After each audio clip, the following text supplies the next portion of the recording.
Hello student, कैसे हैं आप लोग। मैं प्रियंका आप सभी का सक्सेस मिशन में स्वागत करती हूँ।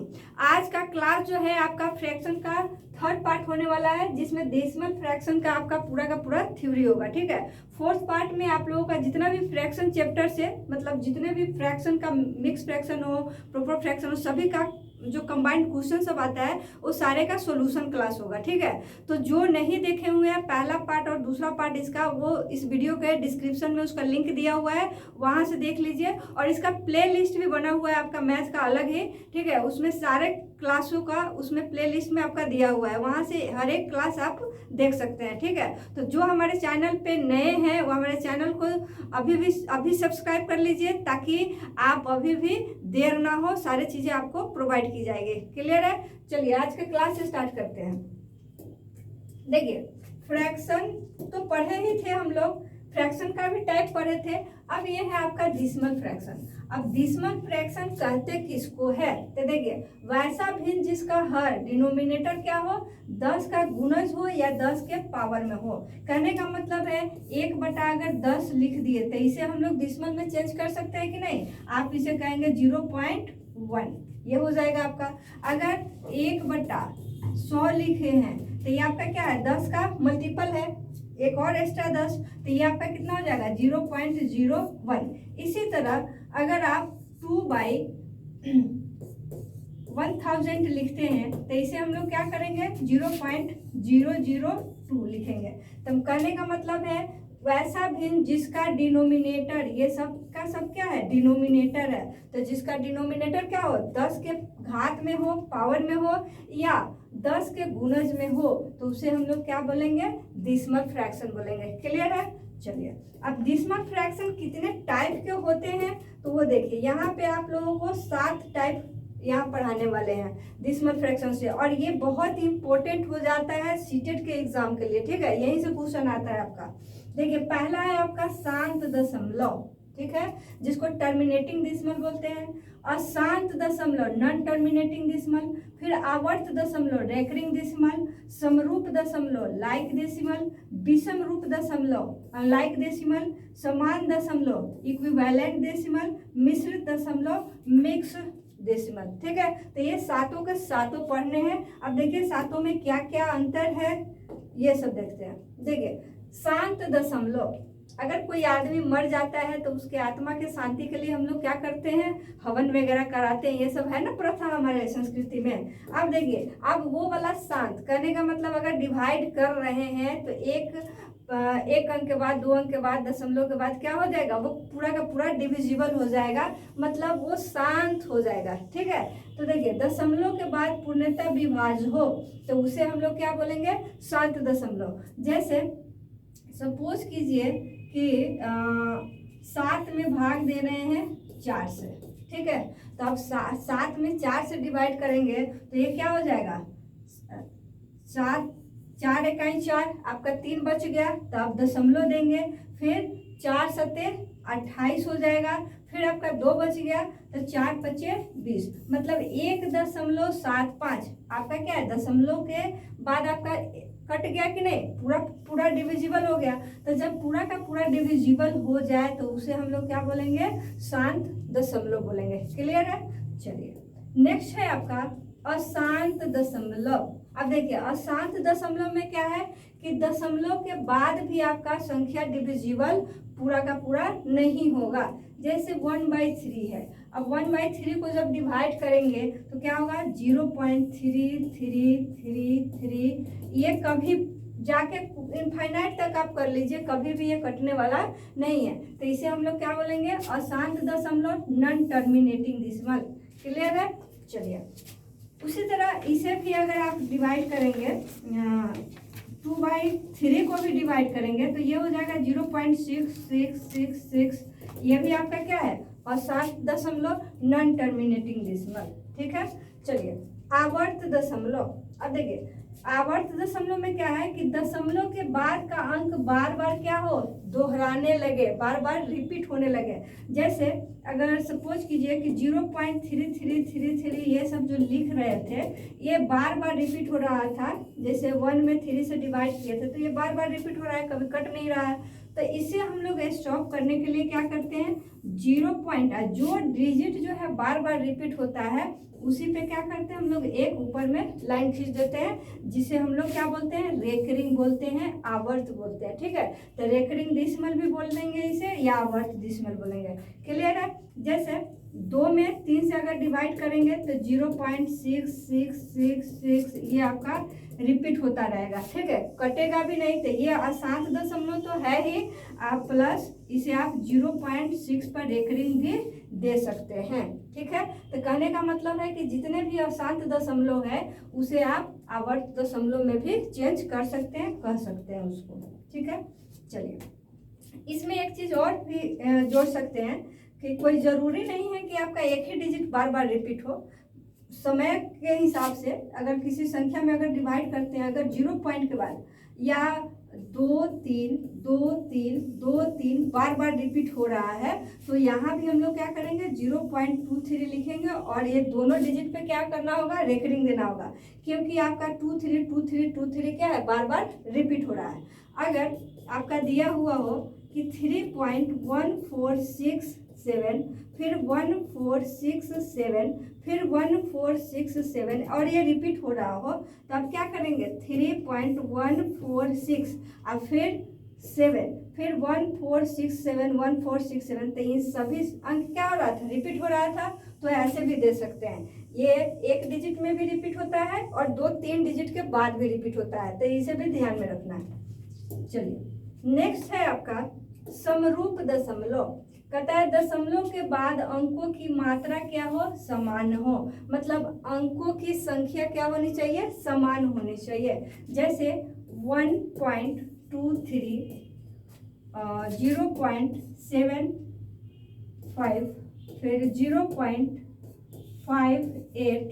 ठीक है, तो अब देखिए दशमलव दिए और दशमलव के बाद एक डिजिट दो डिजिट दो अंक है, फिर यहाँ दशमलव के बाद क्या है, 1 और 2 डिजिट है, फिर यहाँ दशमलव के बाद 1 और 2 डिजिट है कि नहीं। तो कहने का मतलब है ये जो आपका दशमलव होगा इसके आगे अगर 2 डिजिट है तो दूसरा में भी 2 डिजिट होना चाहिए, अगर 3 डिजिट है यहाँ तो अगला में भी क्या होना चाहिए, 3 डिजिट। जैसे 0.756 तो 0.789 0.324। ठीक है, तो इस तरीके से इधर भी 3 डिजिट दशमलव के बाद, इधर भी दशमलव के बाद 3 डिजिट, यहाँ भी दशमलव के बाद 3 डिजिट। तो इसे कौन सा दशमलव बोलेंगे, लाइक डेसिमल, समरूप दशमलव। क्लियर है? चलिए नेक्स्ट देखिए सारे के सारे पॉइंट आपके लिए इंपॉर्टेंट हो जाते हैं, नहीं इन सब चीज़ों को समझेंगे तो देखिए ऑनलाइन एग्जाम हुआ था तो उसमें पूछा भी था। ठीक है, तो गलती नहीं करना है। देखिए यहाँ दिया विषम रूप दशमलव, तो इसमें दशमलव के बाद अंकों की संख्या क्या हो, समान न हो। तो सीधी सी बात है, अगर मान लिया कि 0.75 एक लिखा हुआ है, एक 0.5 लिखा हुआ है, एक 0.6789 लिखा है। अब बताइए क्या दशमलव के बाद आपका यहाँ 2 डिजिट था तो यहाँ 2 डिजिट है, नहीं है, फिर यहाँ 2 डिजिट है, नहीं है, ज़्यादा है, तो इसे हम लोग क्या बोलेंगे, विषम रूप दशमलव बोलेंगे। चलिए नेक्स्ट है आपका समान दशमलव। तो समान दशमलव इक्विवेलेंट डेसिमल। अब इसमें क्या है कि दशमलव के बाद अंत में 0 लगाने से संख्या में कोई परिवर्तन नहीं होता है।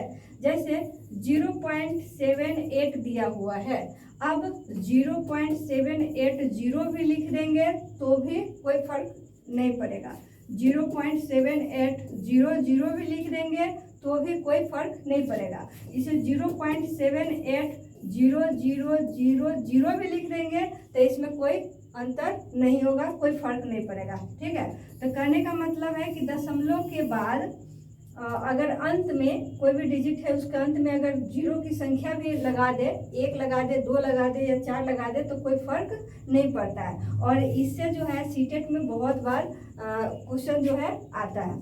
चलिए नेक्स्ट है आपका मिश्रित दशमलव। तो मिश्रित का तो ऐसे भी आप इसमें कॉमन सेंस की बात है, मिश्रित मतलब क्या होता है, मिला हुआ। तो मिला हुआ इसमें क्या क्या मिला होगा, तो जिसमें एक पूर्ण संख्या और दशमलव संख्या का मिश्रण हो, मतलब एक पूर्ण संख्या हो और दूसरा एक दशमलव वाली संख्या हो और दोनों मिला हुआ हो, तो उसे हम लोग कहते हैं मिश्रित संख्या। जैसे 2.53, तो ये आपका, इसे हम लोग बोलेंगे मिश्रित संख्या, इसे बोलेंगे मिश्रित संख्या। ठीक है, अब इसमें जो 2 था ये आपका क्या हो जाएगा, पूर्ण संख्या हो जाएगा, पूर्ण संख्या। और जो इसमें आपका था 0.53, तो ये आपका कौन सा हो जाएगा, दशमलव वाला संख्या, दशमलव संख्या। क्लियर है। तो इस तरीके से आपका जब लिखा होगा तो 2.53, तो इसे बोलेंगे मिक्स डेसिमल। ठीक है, मिक्स डेसिमल। चलिए, ये कुछ पॉइंट्स है उसी से रिलेटेड, इसको ध्यान में रखना है। जैसे दिया हुआ है कि दशमलव बिंदु के बाद अंकों के अंत में जितना शून्य लगा दे संख्या के मान में कोई परिवर्तन नहीं होता है। तो वही वाला बात है कि दशमलव के बाद 73 है, अगर 0.730 लगा दे या कितना भी 0 लगा दे तो कोई परिवर्तन नहीं होता है। ठीक है। दूसरा पॉइंट है कि जब अंश और हर में दशमलव अंकों की संख्या समान हो तो अंश और हर दोनों से दशमलव क्या कर सकते हैं, हटा सकते हैं। जैसे 2.35 लिखा हुआ है और नीचे आपका लिखा हुआ है 7.85। ठीक है, तो हम लोग क्या करेंगे, यहाँ का दशमलव हटा सकते हैं और यहाँ का भी दशमलव। क्यों? क्योंकि यहाँ भी दशमलव के बाद 2 डिजिट और यहाँ भी दशमलव के बाद 2 डिजिट। ठीक है, तो यहाँ हम लोग दशमलव को हटा सकते हैं। क्लियर है। तो ये हो गया आपका। तीसरा इसमें दिया है दशमलव से साधारण भिन्न में हम लोग क्या कर सकते हैं, बदल सकते हैं। अगर 0.5 लिखा हुआ है, इसे सिंपल फ्रैक्शन में आपको बदलना है, तो क्या करेंगे, दशमलव हटाएंगे और 5/10 लिखेंगे। इसे डिवाइड करेंगे तो कितना हो जाएगा, 1/2 हो जाएगा कि नहीं। तो ये आपका सिंपल फ्रैक्शन में आ गया। अब उसी का उल्टा दिया है कि भिन्नों को दशमलव में बदल सकते हैं। जैसे 1/3 आपका क्या दिया हुआ है, फ्रैक्शन में दिया है, तो इसे हम लोग दशमलव में बदलेंगे तो 0.3333 ये आएगा। क्लियर है। तो ये सब पॉइंट जो है दिमाग में रखना है, क्योंकि ये सब आपका ये क्वेश्चन आता है कि निम्नलिखित में से कौन सही नहीं है, कौन सही है। इस टाइप का क्वेश्चन इन सभी थ्योरी से बनता रहता है। अब देखिए दशमलव भिन्नों का जोड़ घटाव। देखिए जब भी दशमलव भिन्न से आपका डेसिमल फ्रैक्शन से जोड़ घटाव देगा तो माइंड को कांस्टेंट करके ये सब सवाल बनाइएगा। ठीक है। अब देखिए एक सवाल देते हैं, जैसे 0.3 प्लस 0.30 प्लस 0.333 प्लस 3.30। अब इसे ऐड करना है। ठीक है। और सीटेट में ज़्यादातर एक ही डिजिट को रिपीट कर करके इधर उधर उठा पटक कर करके आपका क्वेश्चन बनाता है। ठीक है। तो अब देखिए जब इसे सॉल्व करेंगे तो आप क्या करिए, इसे ऊपर नीचे इस तरीके से सजा लीजिए। जैसे 0.3 है लिख दिए, इसे लिखेंगे तो 0.30 लिखेंगे, जब उसे लिखेंगे तो 0.333 लिखेंगे, लास्ट में आपका लिखा हुआ है 3.30। अब क्या करिए कि जिसका जगह खाली है वहाँ पे आप 0 से भर दीजिए। ठीक है, मतलब डिजिट इक्वल कर देंगे दशमलव के बाद। अब इसे जोड़ लीजिए तो ये हो जाएगा 3, ये हो जाएगा फिर 3, और देखिए 3 3 6 3 9 3 12 का 2 1 बच गया, इधर 3 है और 1 4, तो ये हो जाएगा 4.233। तो कभी भी दशमलव से रिलेटेड आपका जोड़ घटाव देगा तो उसको आराम से इस तरीके से लिख के और तब जोड़ेंगे, क्योंकि हो सकता है डायरेक्ट आप 1 3 0 ऐसे जोड़ेंगे तो इधर तो आपका डिजिट क्या होगा, इक्वल नहीं होगा, और हो सकता है अगर माइंड अगर नहीं सही से किए तो गलत भी हो जाएगा सवाल। ठीक है, तो ऐसे बनाइएगा, गलती होने का कोई चांस नहीं रहेगा। क्लियर है। अब देखिए जब जोड़ घटाव आता है तो इसमें भी असेंडिंग डिसेंडिंग ऑर्डर सबका भी पूछता है, गुना भाग भी पूछता है। जैसे देखिए आपका पूछ दिया दशमलव भिन्नों का गुना और भाग, तो देखिए जब गुना करना है, जैसे 2.5 को गुना करना है 3.2 से, अब क्या करेंगे, तो देखिए इसे दशमलव जब हटाएंगे तो 25 बटा क्या लिखेंगे 10 लिखेंगे कि नहीं, और यहाँ क्या लिखेंगे 32/10 ऐसे लिख दीजिए। अब 25 को इससे गुना कर दीजिए, जब गुना करेंगे तो 25 दूना 50 और 25 दिया 75, ये हो जाएगा आपका 800। तो 800 अब बटा कितना हो जाएगा 100, इसे जब डिवाइड करेंगे तो क्या आएगा 8 आएगा कि नहीं। तो जब भी आपका दशमलव वाले का गुना करना है तो आपको दशमलव हटा के नीचे में 0 रख देना है और बाद में गुना करके दशमलव फिर बैठा दीजिए। तो यहाँ तो सभी डिविजिबल हो गया, तो यहाँ फिर दशमलव बैठाने का जरूरत नहीं है। यही चीज़ है जब भाग करनी हो कि 7.5 में आपको भाग देना है 5 से, ठीक है। तो आप क्या करेंगे, जब भाग देना होगा तो दशमलव हटा लीजिए, ठीक है। तो 75 बाई कितना हो जाएगा 5, और दशमलव हटाएंगे तो नीचे 1 0 जाएगा, मतलब 10 लिखेंगे। अब 5 से इसे भाग दीजिए तो ये कितना हो जाएगा, तो कहेंगे 15 बार में 15 75 कट जाएगा, ठीक है। अब हो गया 15/10। अब जब 10 से भाग देना हो तो राइट साइड से एक अंक के बाद दशमलव डाल दीजिए, तो ये हो जाएगा 1.5 हो जाएगा, ठीक है। अब इसी चीज़ को आप पहले से जानते होंगे बेहतर से, तो डायरेक्ट यहाँ पे क्या करते हैं हम लोग, डायरेक्ट यहाँ पे भाग देते हैं 15 बार में और 1 दशमलव। क्लियर है। तो जब तक आप बेसिक चीज़ों को अच्छे से नहीं समझेंगे तब तक आपका कैलकुलेशन भी ग्रो नहीं होने वाला, फास्ट नहीं होने वाला, ठीक है।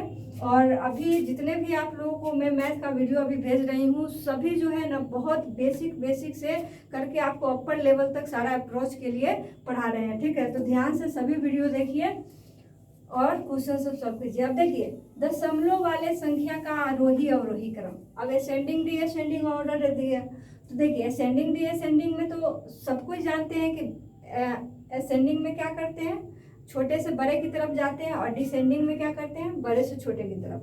अब दशमलव का बात है तो दशमलव में देगा। जैसे सपोज कीजिए एक क्वेश्चन ले लेते हैं 0.8, ठीक है, 80 और 0.88 0 या 8.80 8.888।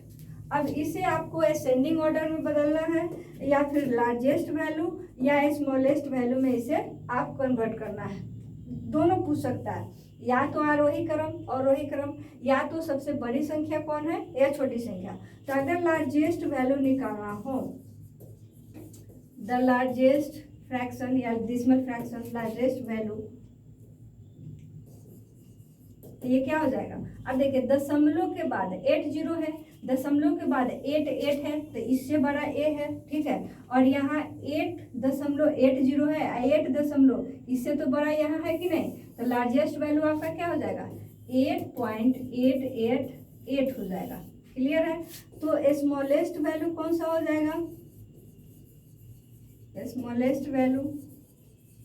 अब देखिए सबसे छोटा, तो सबसे छोटा आपका यही ना 0.80, ठीक है। तो यहाँ 0.80 हो जाएगा सबसे छोटा। अब इसी को असेंडिंग में बदलना है तो सबसे पहले क्या करेंगे, छोटे वाले को, इससे बड़ा ये है और इससे भी बड़ा क्या है ये है और सबसे बड़ा ये है, मतलब ये असेंडिंग ऑर्डर में ही हम मेरे से लिखा गया है, तो अच्छी बात है। ये ऐसे आप इसमें साइन लगा लीजिए, सभी का सभी क्या हो जाएगा बढ़ते क्रम में हो जाएगा। क्लियर है। चलिए इसी को डिसेंडिंग ऑर्डर में लिखना है तो आप पहले बड़े वाले को लिखेंगे, फिर इसको लिखेंगे, फिर इसको लिखेंगे, फिर इसको लिखेंगे। चलिए तो ये है आपका असेंडिंग और डिसेंडिंग।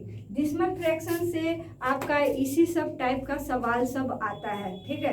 अब सवाल क्या होगा, सवाल में किस तरीके से अप्रोच लगाना है, ये सारे के सारे जो है हम लोग नेक्स्ट वीडियो में करेंगे, ठीक है। तो नेक्स्ट वीडियो जो है बहुत ही इम्पोर्टेंट आप लोगों के लिए होने वाला है, क्योंकि उसमें जितने भी प्रीवियस ईयर क्वेश्चन हैं आपका ऑनलाइन से ऑफलाइन तक, वो सारे के सारे सॉल्व करने वाले हैं हम लोग फ्रैक्शन चैप्टर का, ठीक है। तो ये सारे क्लास तो देखना ही है आपको।